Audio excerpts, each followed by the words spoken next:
आप कोई सामग्री लेकर जाएं,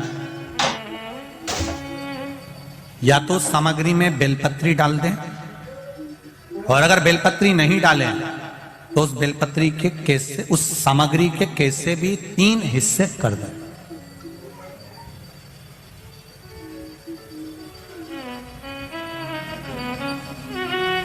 शिव महापुराण की कथा कर रही है, एक भाव वर्णन किया है।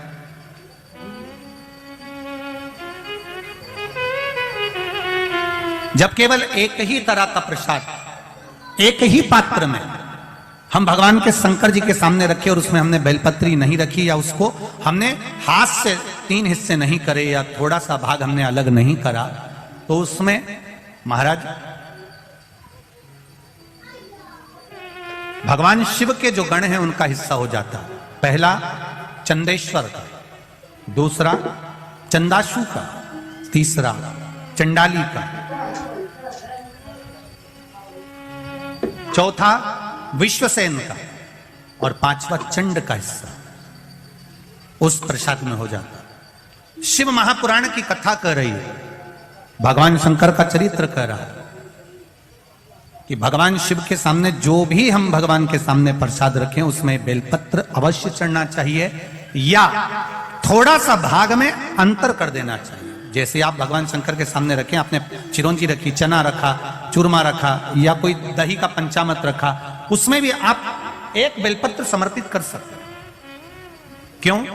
बेलपत्र उसमें डाल देने से या भाग विभाजन कर देने से भगवान शंकर के गणों का जो हिस्सा है वो हिस्सा नहीं रहता, फिर आप उसको ले जाकर अपने भाग के अनुसार उसको प्रयोग में ले सकते हैं, आप उसको पा सकते हैं। अब और अच्छे से समझ लीजिए, प्रसाद शिव जी का प्रसाद और अन्य प्रसाद में एक अंतर रहता है कि शंकर भगवान याद रखें उसमें बेलपत्र अवश्य चढ़ना चाहिए, या थोड़ा सा भाग में अंतर कर देना चाहिए।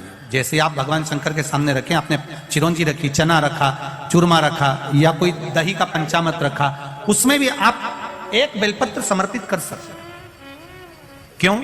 बेलपत्र उसमें डाल देने से या भाग विभाजन कर देने से भगवान शंकर के गणों का जो हिस्सा है वो हिस्सा नहीं रहता, फिर आप उसको ले जाकर अपने भाग के अनुसार उसको प्रयोग में ले सकते हैं, आप उसको पा सकते हैं। अब और अच्छे से समझ लीजिए, प्रसाद शिव जी का प्रसाद और अन्य प्रसाद में एक अंतर रहता है कि शंकर भगवान के प्रसाद को आप नहीं भी पाते हैं तो केवल अगर दर्शन मात्र कर लेते हैं तो भी ना जाने करोड़ों करोड़ों पाप हमारे जीवन के समाप्त हो जाते हैं, केवल दर्शन मात्र।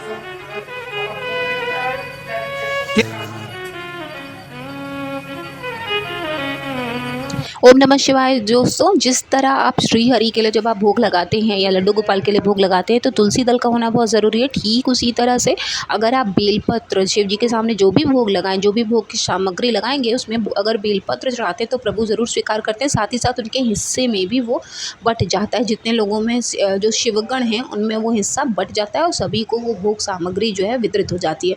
इस तरह से आप जब भी शिव जी की पूजा करें, चाहे वो मंदिर में चाहे वो अपने घर में, बेलपत्र ज़रूर लगा कर उनका भोग लगाएं।